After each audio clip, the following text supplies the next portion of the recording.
Good afternoon.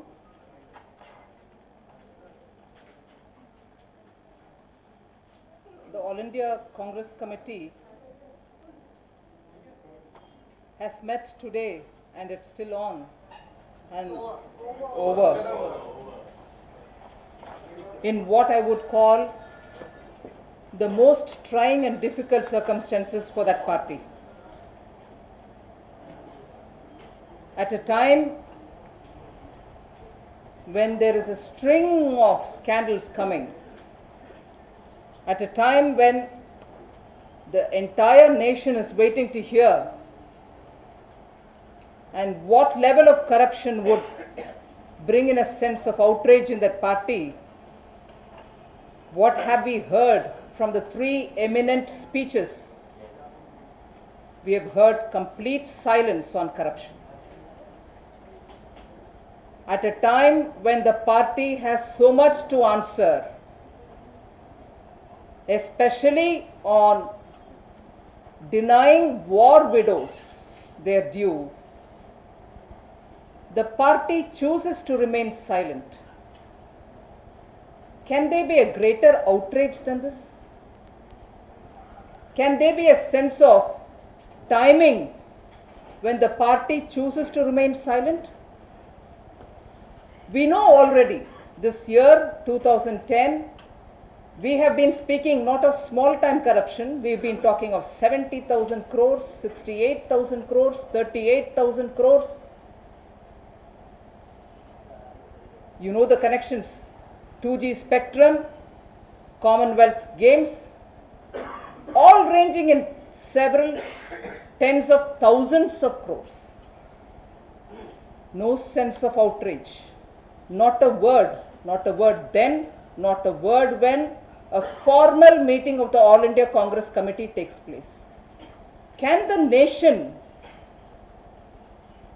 choose its time, or can the party choose a better time to say what it feels on corruption? I am tempted to say that on the dais of the All India Congress Committee, where you've seen eminent leaders like Babu Jagjeevan Ram, Maulana Abul Kalam Azad, Lal Bahadur Shastri, today we are seeing leaders who are tarnished in such a big way in scandal, and even then the party president does not utter a word on corruption. Has the Congress party become indifferent to corruption, or has it become completely neutral to corruption?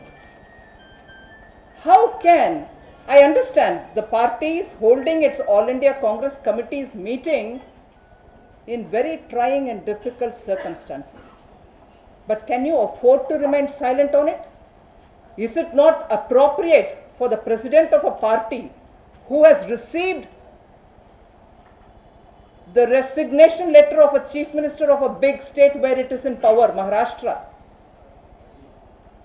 and is probing into the matter as though it is a party disciplinary matter and not a matter where the war widows' lands have been usurped by its own leaders? A probe, we understand, is on. Appointed senior, very senior respected leaders of the Congress party are looking into the corruption or charges on Adarsh Society scandal. Is this just a party indiscipline matter, or is it a matter where a constitutional head of one state, Maharashtra in this case, has been charged by several forums, by media, by parties, political parties, opposition, with papers in their hand showing the evidence, and even then resignation is not instant, resignation is not demanded, resignation is not accepted immediately. We are looking into it. It is not a party indiscipline matter, it is a matter of serious national concern.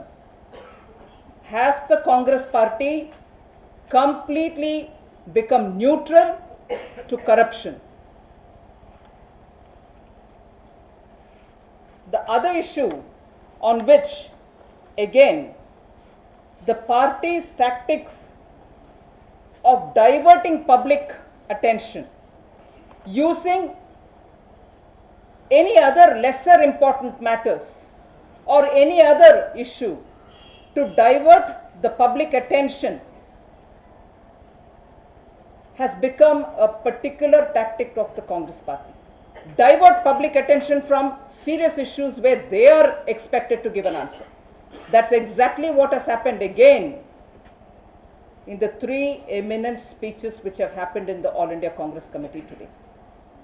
Speaking of terror links of the Rashtriya Swayamsevak Sangh at a time when they probably will also have to introspect that it was a minister in Gujarat, a Congress minister, who was convicted of links with terror groups, Mr. Mohammad Surti, and a corporator in Gujarat who was also charged and convicted for terror. The party has had associations, alliances, and links with parties which have been in various parts of India, whether it is Coimbatore blast or in Kerala, continuously maintained links with terror groups. They are in alliance with them. Their own minister in Gujarat has been charged and convicted of terror. And today they are searching for alibis to link a nationalist, nation-building organization and its terror supposed links. Diversionary tactics is what today the Congress's All India Congress Committee's meeting stood out for. Diversionary tactics. Yesterday's comment and observations by the Home Minister, P. Chidambaram, related to a changing agenda for Jammu and Kashmir.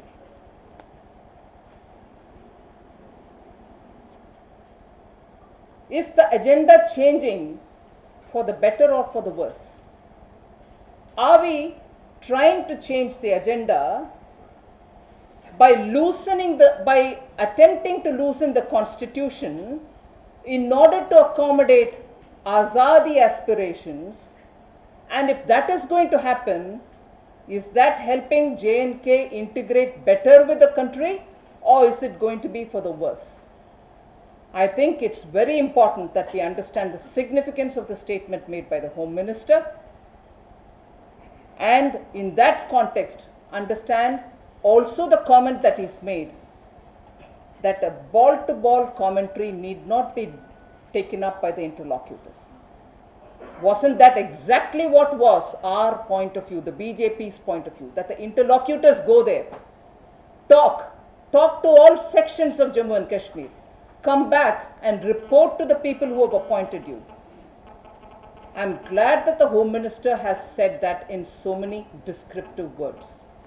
The interlocutors will have to succeed, but by not talking repeatedly on a daily basis. And that's exactly what the BJP had said, and I'm glad the Home Minister has taken cognizance of it.